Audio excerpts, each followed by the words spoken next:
بسم اللہ الرحمن الرحیم مذبذبین بین ذلک لا الہ هؤلاء ولا الہ هؤلاء ومن يضلل الله فلن تجد له سبيلا يا أيها الذين آمنوا لا تتخذوا الكافرين أولياء من دون المؤمنين أتريدون أن تجعلوا لله عليكم سلطانا مبينا إن المنافقين في الدرك الأسفل من النار ولن تجد لهم نصيرا. آیت نمبر 143. مذبذبین بین ذالک. مذبذبین تذبذب اردو میں بھی استعمال ہوتا ہے. تذبذب کیا ہے؟ نہ ادھر جاؤں کہ ادھر جاؤں، ادھر جاؤں کہ ادھر جاؤں. لا الہ ہؤلاء ولا الہ ہؤلاء، یہ تذبذب کو اور واضح کرنا. نہ ان کی طرف ہے نہ ان کی طرف ہے. ان کو سمجھ نہیں آ رہی کہ ہماری اصل میں پارٹی کون سی ہمیں کرنی. ادھر جیت کے آثار ہوئے ادھر گھسنا شروع کر دیا، ادھر کامیابی کے آثار ہوئے ادھر گھسنا شروع کر دیا. یہ تذبذب میں ہے. یہ لوگ نہ ان کی طرف ہیں نہ ان کی طرف، بلکہ درمیان میں سرگرداں ہیں. وَمَن يُضْلِلِ اللَّهُ فَلَن تَجِدَ لَهُ سَبِيلًا، اور جسے اللہ گمراہی میں چھوڑ دے. صحیح ترجمہ یہ ہے جسے اللہ گمراہ کر دے. یضلل گمراہ کر دے. لیکن اللہ یاد رکھیے زبردستی کسی کو گمراہ نہیں کرتا، وہ تو ذرہ برابر ظلم نہیں کرتا. لیکن یہ آیات اشارہ کرتی ہے اس قانون کی طرف کہ جس نے انتخاب کر لیا غلط راستے کا، جو خدا راستہ کرے اس انتخاب پر نہیں کر رہا، تو پھر خدا نے قانون بنایا کہ میری نافرمانی کرے گا تو نے گمراہ ہی ہونا ہے. اب یہ گمراہی بھی خدا کی طرف سے اپنے اختیار سے ہے، لیکن نتیجہ خدا کی مرضی کا ہے. جس سے اللہ، انہوں نے پھر ترجمہ ذرا وہ ایسا ہے کہ جس سے منفی بات ذہن میں نہ آئے، وہ یہ کیا ہے جسے اللہ گمراہی میں چھوڑ دے تو تم کبھی اس کے لیے راستہ نہیں پاؤ گے.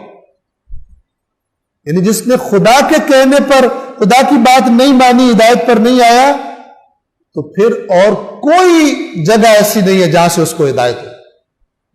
اسی لیے قرآن نے وہ بھی فرمایا ہوا ہے کہ اے رسول آپ جسے چاہے ہدایت نہیں کر سکتے، جسے اللہ چاہے اس کو ہدایت کرتے. یہ بھی یہی بات ہے کہ خدا نے کہا اس راستے سے آ جاؤ میری طرف، سر جھکا دو، وہ نہیں آنا چاہتا. اب اللہ کہہ رہے اے رسول آپ بھی تڑپیں گے تو ہدایت اس کو نہیں ملے گی. ورنہ میں بار بار عرض کیا کرتا ہوں کہ رسول اللہ تو سب کی ہدایت کے لیے تڑپ رہے تھے، پریشان رہتے تھے، خدا کی بارگاہ میں دعائیں مانگتے تھے. لیکن سب مکے والے مسلمان ہو گئے؟ نہیں ہوئے، قبول نہیں کیا. رسول اللہ تو کسی ایک کے بارے میں بھی نہیں چاہتے تھے کہ وہ جہنم میں جائے، لیکن گئے. مکہ بہت سے جو جہنم میں جائیں. کیوں؟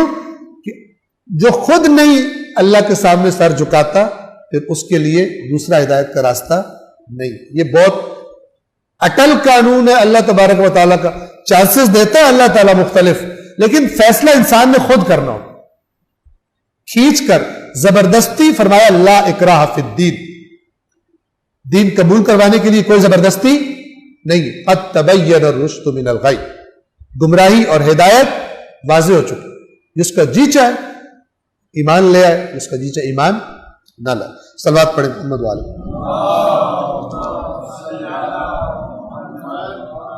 اور جسے اللہ گمراہی میں چھوڑ دے اس کے لیے تم کبھی راستہ نہیں پاؤ گے. آیت نمبر 144. یا ایھا الذین آمنوا لا تتخذوا الکافرین اولیاء من دون المؤمنین، اے ایمان والو تم مومنین کو چھوڑ کر کفار کو اپنے اولیاء نہ بناؤ. کل بھی یہ آیت گزری تھی، اسی سے ملتی جلتی. یعنی مومنوں سے زیادہ پکے دوست تمہارے کافر ہو، یہ نہ کرو. یہ کام اصل میں جو کرتے تھے وہ منافق تھے، لیکن سب کو کہا جا رہا کہ اے وہ جماعت جو اپنے آپ کو مومن کہہ رہے ہو، اس ایمان کا تقاضا یہ کہ تمہارے قریبی ترین تمہارے تعلق مومنین سے ہونے چاہیے، نہ کافروں کے ساتھ. منافق مت بنو. اتریدون، کیا تم یہ چاہتے ہو؟ یعنی یہ اللہ تعالیٰ تنبیہ فرما رہا، خبردار کر رہا اتریدون ان تجعلوا للہ علیکم سلطانا مبینا، کیا تم یہ چاہتے ہو کہ خود اپنے خلاف اللہ کو صریح روشن دلیل فراہم کر دو، یعنی تمہیں پکڑ لے وہ؟ یہ جو تم حرکت کر رہے ہو کہ مومنین سے چھوڑ کر زیادہ گہرے تعلق کافروں سے بنا رہے ہو، یہ نہ کرو۔ اگر یہ کرو گے تو اس کا مطلب تم نے کیا کیا؟